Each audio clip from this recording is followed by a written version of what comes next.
cadeira do Neil é o seguinte: eu não preciso convocar ninguém a entrar, porque na minha religião o sagrado é que escolhe, não é o meu discurso, não é a minha retórica. Tanto que tem muita gente que é evangélica que depois se inicia no candomblé, e nós não fazemos elitismo disso, porque quem escolhe é o sagrado, que o candomblé é uma religião de iniciados. Essa é uma diferença central. Não é de doutrinação, é de iniciados. Quando você é iniciado, você é uma pessoa especial para o sagrado. A coisa que a gente tem que observar é isso. Por isso que eu brinco muito, né? Eu até gostei, né? Me daria um bom pastor, né? O pessoal diz, tem uma turma que fica vibrando. Quando é que ele vai aceitar o negócio? Lá em casa é a mesma coisa.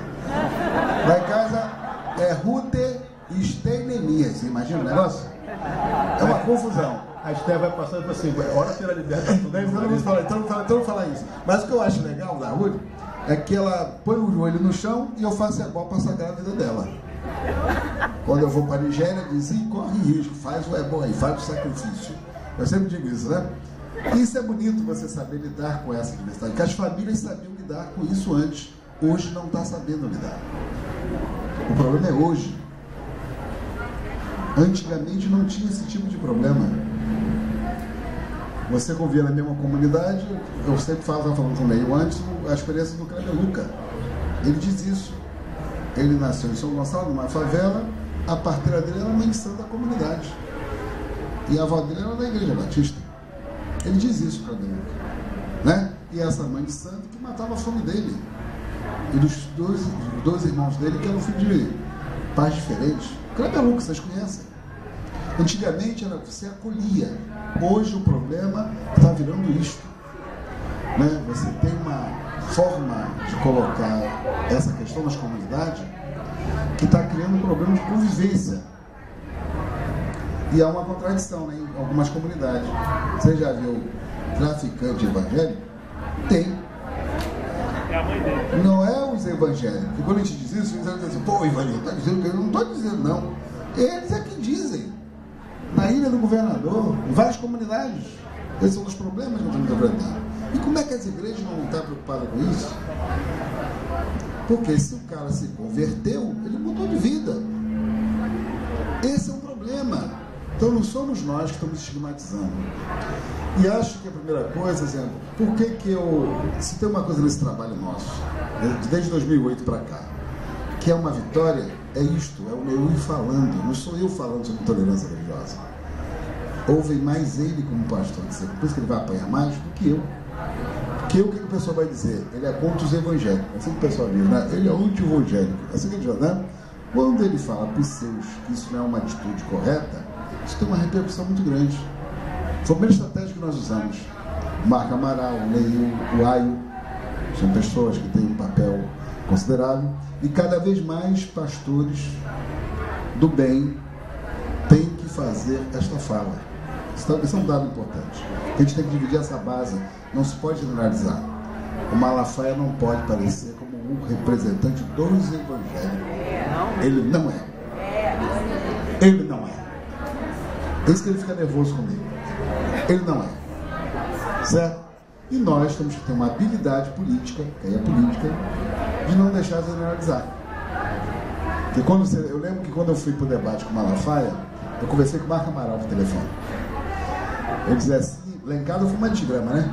Quando eu saí de casa, cuidado, tu não pode falar isso, ele entende de briga, tu não entende. Lá em casa é uma desconfusão, é uma encrenca. E aí eu liguei para o Marco Amaral, o Marco Amaral disse assim para mim, Ivani, preste atenção, ele não representa todos os evangélicos. Isso foi a chave. Então, se você observar, a minha postura de respeitá-lo não era respeitar a ele, porque o que ele mais queria é me chamar de dedo acusador, né? Assim, porque ele me provocou para que eu fosse trocar uma burdoada com ele. E ele é derrotado pelo gesto, digamos, que é de fato, mas digamos que é cristão.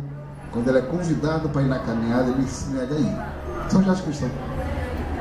Quando eu percebi que ele não tem um gesto de cristão, ele tem uma retórica. Ele fala, não, retórica forte.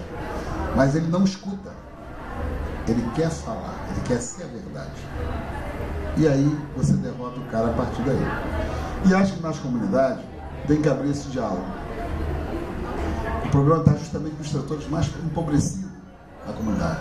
E nesses lugares, aquele que se intitula pastor não estudou teologia. Porque quando o cara estuda teologia, tem uma formação, dá esse diálogo, que eu posso discordar de você, mas eu vou buscar uma forma na filosofia que você entende, o diálogo. Essas pessoas não. O cara faz, até um tal de um seminário, o cara faz 3 meses lá no negócio, né? 3 meses, não é isso? E depois o cara abre lá a birosca dele e virou pastor. Ele não consegue nem entender, interpretar a Bíblia do sujeito, ele não consegue nem interpretar. Esse não vai ter diálogo, porque ele não tem compreensão. O que eu tenho tentado avaliar, isso vai ser já da minha tese de doutorado, é que é o seguinte: isso é uma construção ideológica, não é uma questão de fé, não é de fé, e feita por grupos que têm interesse nesse discurso ideológico, e é reproduzido por pessoas pobres. Aí é Bourdieu, teoria da reprodução, que o que é mais triste é você ver o garoto pobre da comunidade com outro garoto que chega e dizer que o outro é da macumba. E observa que o Neil falava daquele que o Elias, né, ungiu com seus milagres, né? Como Cristo. Lembra uma vez um pastor num debate comigo? Aí eu disse assim: onde estava Cristo, pastor? Dos 13 aos 30. Aí o pastor, debochadamente, que ele adora, né? Plateia cheia, ele diz assim: olha, Ivani, ele estava aprendendo a multiplicar o pão, multiplicar o vinho, a levitar, não sei o que e tal, e vou esperar que você saia por assim. Eu falei: ah, ele estava aprendendo a fazer feitiço, é isso? Aí ele tomou um susto, todo mundo riu, porque para uns é milagre, para outros é feitiço. E Cristo vai para a cruz, uma dos homens, porque ele dizia que ele era feiticeiro. Ou não era isso? Uma das acusações feitas contra ele. Porque ele lidava com as forças da natureza, que você disse, abriu o rio. Isso é coisa do Babalaô na Nigéria até hoje. O sacerdote tribal faz isso até hoje. Vai chover. Porque são aqueles que têm sintonia com Deus e sabem lidar com as forças da natureza, que é justamente o que faz o sacerdote, o pai de santo, quando você vai lá, que você não está bem, que o cara tem que ou te dar um banho de erva, ou sacrificar um animal para trocar energia. É o conhecimento. Mas o preconceito faz com que a minha prática seja milagre, você interpreta, e a do outro é feitiço, é do mal. Isso está sendo reproduzido com uma velocidade muito grande na relação de vizinho, na relação de família. E só mesmo a reflexão, que nem mesmo alguns setores evangélicos suportam isso. Porque isso, na verdade, está estigmatizando os evangélicos. Está estigmatizando. E a reação é o cara rechaçar. Aí que eu acho, meu, que você tem uma razão, que nós que somos realmente figura pública, é o meu cuidado, e às vezes nem no meu pessoal entende isso. O pessoal realmente é uma pessoa meu que não é mole não, né? É justamente não deixar que esse estigma se estabeleça, é rachar essa base de unidade. E a sua fala é boa nesse sentido. A do Aio também é boa nesse sentido. E eu me coloco à disposição para ir lá. Eu tenho uma agenda complicada, mas eu sou pedagogo, né? Então eu sempre vou me colocar. Então acho que esse diálogo, ele é fundamental, aquilo que o Neo está dizendo, né? E tem que começar em casa.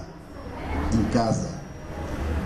Não pode uma avó proibir, né? Ou ser proibida de ver seu neto porque ela não é, porque ela é católica. Não pode as velhinhas da comunidade, já viu? O jovem vira neopentecostal. A mesma coisa que ele quer quebrar é aquela Santa Pretinha, Nossa Senhora Aparecida. O cara quer ir lá quebrar a Santa da Família. O Santorão não está acontecendo isso. Isso não é bom. Não é bom. E aí, como o Neil falou, isso não é gesto religioso. O religioso, ele tem que receber, aconchegar. Você pode não concordar. Eu posso não concordar com o que você está falando, mas como religioso tem que ter uma compreensão. Eu posso até fazer um oriqui para você. Como você pode orar. Lá em casa é muito engraçado. Não, então eu vou orar, então põe ali, continua orando. Lá vou eu. Entendeu? Mas eu, quando falo com o evangélico, eu tenho que olhar o seguinte, eu tenho que olhar para dentro da minha casa. Para dentro da minha casa. E para as famílias são diversas. Nem toda a família é totalmente evangélica. Nem a do Sila Malafaia. O Sila Malafaia acabou de converter a mãe da Cailane. Lembra? A mãe da Cailane. Lembra? Fez aquele estardalhaço e tal. Só que ele esqueceu que a Mia Malafaia, que é prima dele, acabou de dar obrigação com a avó da Cailane. Lá, com a avó da Cailane. Deu obrigação agora, mês passado.